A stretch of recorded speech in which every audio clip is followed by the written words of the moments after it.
Movie story విషయానికి వస్తే ఇది విశ్వంభర అనే ఒక ప్రత్యేకమైన లోకానికి మరియు భూమిపై కారణజన్ముడిగా పుట్టిన ఒక మానవుడికి మధ్య ఉండే సంబంధం గురించి తెలియజేస్తుంది.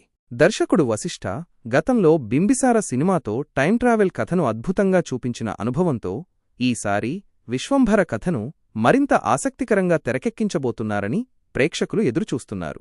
ఈ సినిమాలో భారీ విజువల్ ఎఫెక్ట్స్ ఉండబోతున్నాయి. దాదాపు 75 కోట్ల రూపాయలు కేవలం విఎఫ్ఎక్స్ వర్క్ కోసమే ఖర్చు చేస్తున్నట్లు సమాచారం. హాలీవుడ్ టెక్నీషియన్స్ ఈ చిత్రం కోసం పనిచేస్తున్నారు.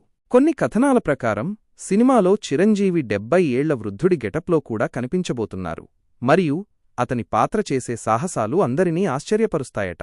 అంటే ఈ చిత్రంలో చిరంజీవి 2 పాత్రల్లో కనిపించే అవకాశం ఉంది. ఈ సినిమా 1990లో వచ్చిన జగదేకవీరుడు అతిలోకసుందరికి సీక్వెల్ అని మొదట్లో పుకార్లు వచ్చినా దర్శకుడు వశిష్ఠ వాటిని ఖండించారు. ఈ చిత్రంలో త్రిష కథానాయికగా నటిస్తోంది మరియు ఆషికా రంగనాథ్, కునాల్ కపూర్ ఇతర ముఖ్య పాత్రల్లో కనిపించనున్నారు.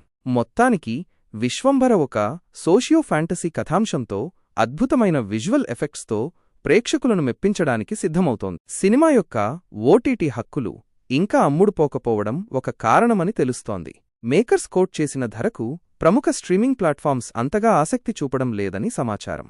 అంతేకాకుండా విజువల్ ఎఫెక్ట్స్ విఎఫ్ఎక్స్ వర్క్ ఆలస్యం కూడా సినిమా విడుదల ఆలస్యం కావడానికి మరో కారణం. టీజర్ విడుదలైన తరువాత విఎఫ్ఎక్స్ విషయంలో వచ్చిన విమర్శల కారణంగా హాలీవుడ్ యొక్క అవతార్ సినిమా కోసం పనిచేసిన నిపుణులకు సీజీఐ బాధ్యతలు అప్పగించారని సమాచారం.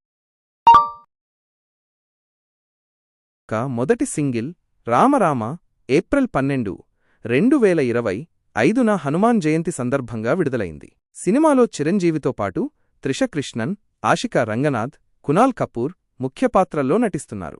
దర్శకుడు మల్లిడి వశిష్ఠ ఈ చిత్రాన్ని సోషియో ఫాంటసీ కథాంశంతో తెరకెక్కిస్తున్నారు.